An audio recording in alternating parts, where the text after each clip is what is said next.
So today is your favorite part of the week. It's Tech Friday. Welcome on in, everybody. And today we're going to be talking about publishing with Standard.Site, Notion loses email, and number go up in a bad way.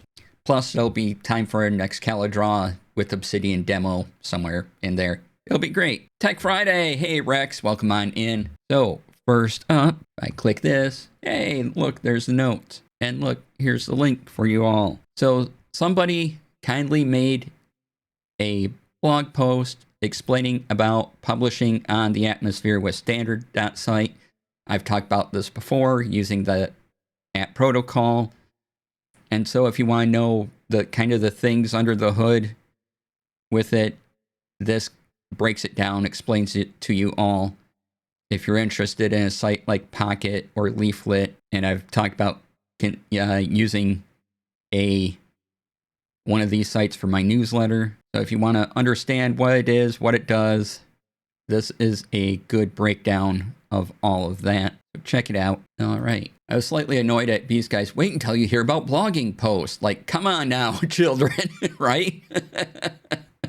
Oh, to go along with that, if you sign up for a Standard.Site blog, whether you use Offprint or Pocket or Leaflet, there's a sale going on right now for your first year. So check out those prices if you want to. Moving along, Notion. So a few years ago, Notion bought a company and changed it to Notion Mail. And then CarGen X, hello, welcome on in. And now Notion is getting rid of Notion Mail in favor of AI because it says most of its users use AI agents instead. Take a look at the article from Ars Technica here. So back in February 2024, Notion bought Skiff, and then they're getting rid of it because Notion is just filled with AI. So if you or someone you know is using Notion Mail, no, they're not, coming September. So make sure you take care of yourself with that, or somebody you know. When really, we all know you should really be using Obsidian for this kind of stuff, right? Yes, class. Yes, okay.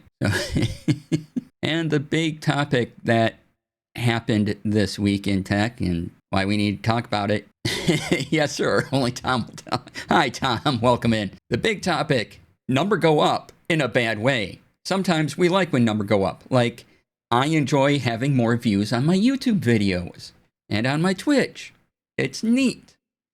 However, this number go up is prices on tech increasing. And just about everywhere announced price increases. We're going to start with Apple. And this article is courtesy of CNET. See if I hit the right buttons to get that there. Nope. I didn't do it. Let me delete that. Try again. Copy that URL. There we go. All right. There's a CNET article on prices going up. They claim it's for the RAM shortage, of course. And here is a little further down in the article on CNET. There we have all the June 2026 price increases. So as you can see, the iMac has gone up $200.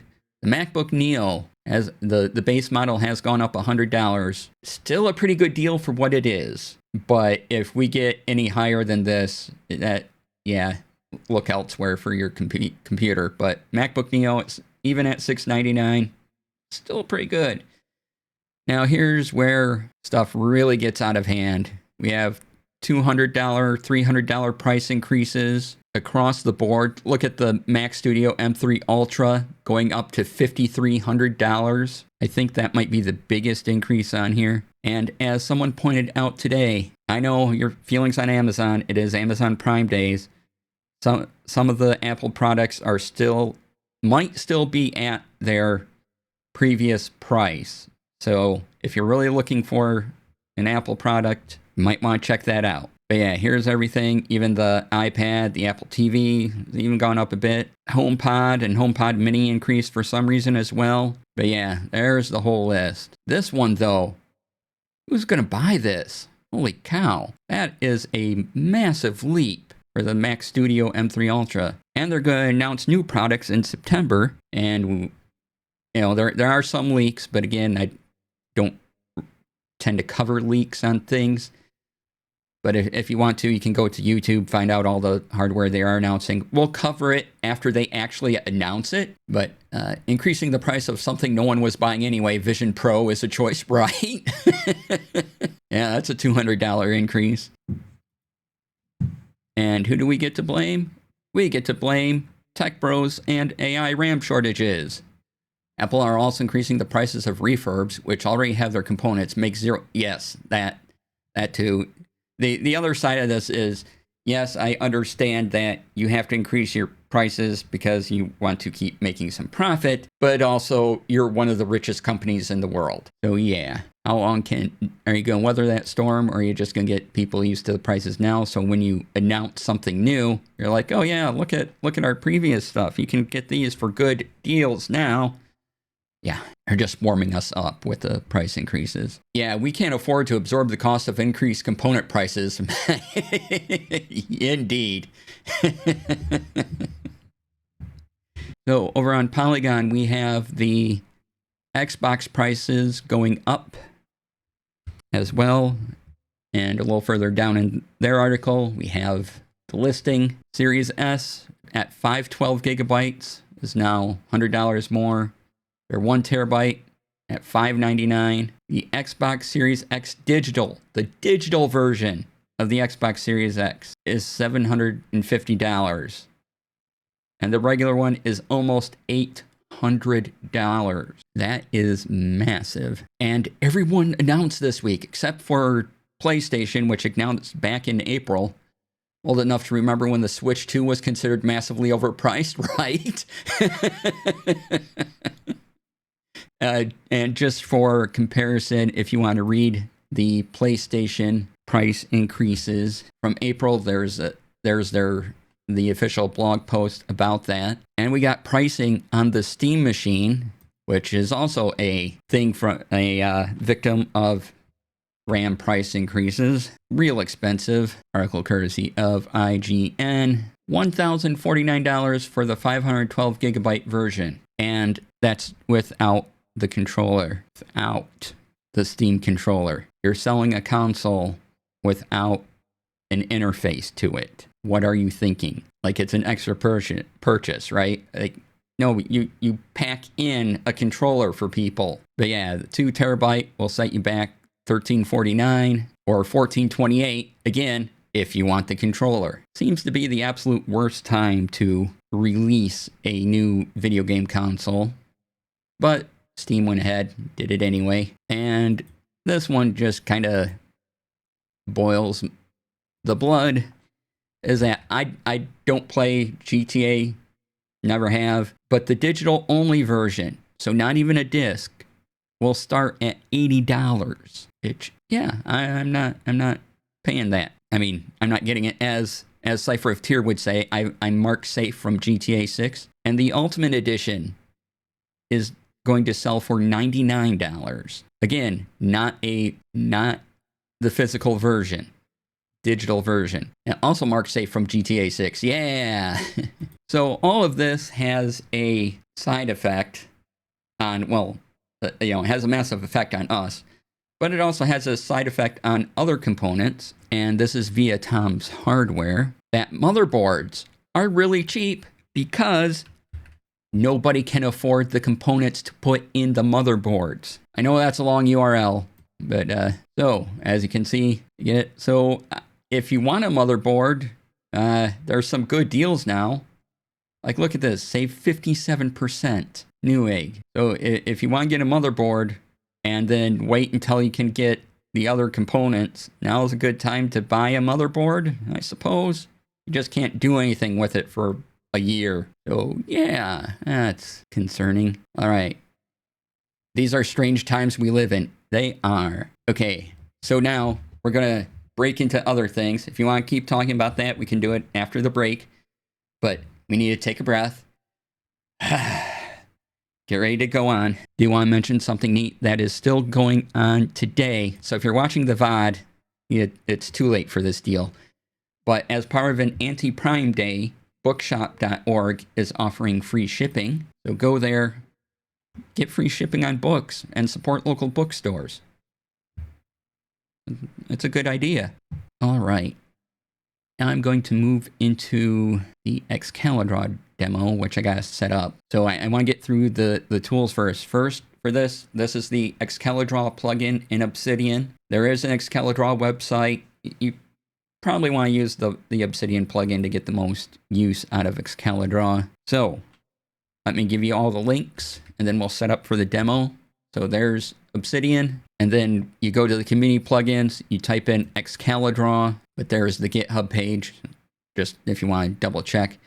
There is the to fit within Obsidian's new plugin standards, the developer of Excalidraw had to put some stuff into another plugin called Excalidraw Extras. And I was looking at this. I did notice that under contributors on the GitHub, one of them says the guy who's been doing Excalidraw for 3 years, but the Excalidraw Extras part, specifically the extras, also says one of its contributors is Copilot. So if you need the extra functionality, just bear that in mind. The regular Excalidraw seems to be safe. And if you want a lot of videos on Excalidraw, follow the creator of the plugin on YouTube. All right, so let me set up the demo. And why I'm bringing this up is because at Gen Con, I'll be doing my panel using Excalidraw. And I just want to show how easy this is to use and perhaps make your own presentations with. All right, so this is the opening bit of my presentation for Gen Con, for my producer panel. And what you can do is there's a script, and you can make a little slideshow. I just say, what's the slideshow? Nope, that's the slideshow is this icon.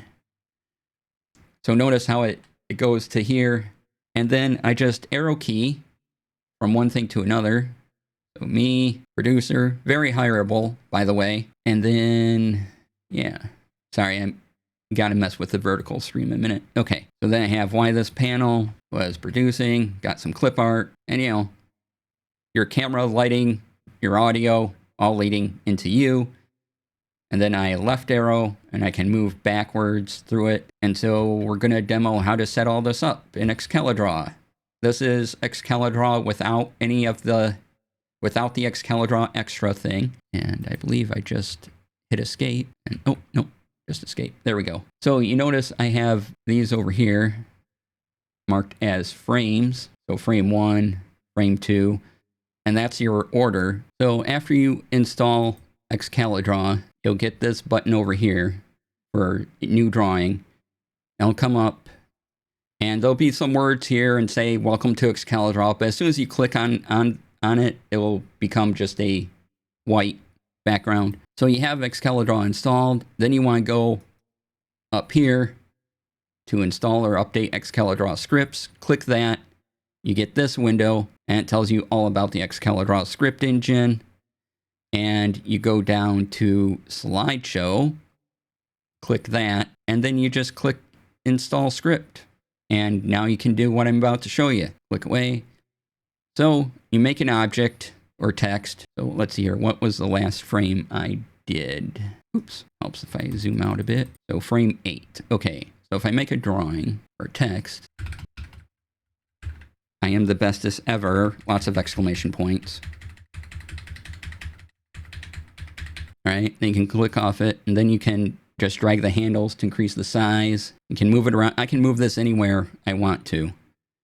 But then when it comes to the slideshow part, if you want this to be next in the slideshow, so I want this to be after frame 8, go up top here, click the little triangle, square, circle icon, and you want the frame tool. Then you'll get the crosshair, and then whatever you want to kind of be centered screen when you start the presentation, you put a box around, and then you can double click on the name and call it whatever you want. I've been leaving the frame, so this is going to be frame 9. And then to start the slideshow, you go over here, you have this little button that looks like the Obsidian icon. You bring up the tools panel. Try that again. There we go. Bring up the tools panel. Then this icon will show up after you've installed the script. Click on it. Notice it takes us back to back to the top. Then we run through me, what is producing again, you, and now watch as it goes to frame 9, and it took us right over to where frame 9 is. Springleaf, hello. And I can go back. And so I'm going to just have Obsidian on my laptop, put this up on the other screen, start the slideshow, and this will be, obviously I'm going to take this part out here where it says I am the bestest ever. So that's how you can make a presentation for free in Excalidraw and Obsidian. So yeah, I thought that's kind of cool. And after Gen Con, I'll let you all know how it goes. So if you've seen my panel before at a convention, this is going to be a new experience. There's some stuff added to it. So definitely come on by, check it out. There's only 2 tickets left to my panel at Gen Con. Yes, I am using this as an excuse to plug my panel at Gen Con. So go to that link and do the thing. All right, what time we got? Okay, so that's all for Tech Friday this week. If you are watching this on the VOD later, I'll see you next week. Have a great time zone. I don't know when you're watching this. I don't care as long as you're watching, whenever. But I'll see you next week for another episode of Tech Friday. Hit the like and subscribe. Follow the Tech Friday videos. They'll be over here. And then the subscribe button will be here. Do the things. And it'll bring me joy. You want to bring me joy. So do the things. All right. I'll see you next week.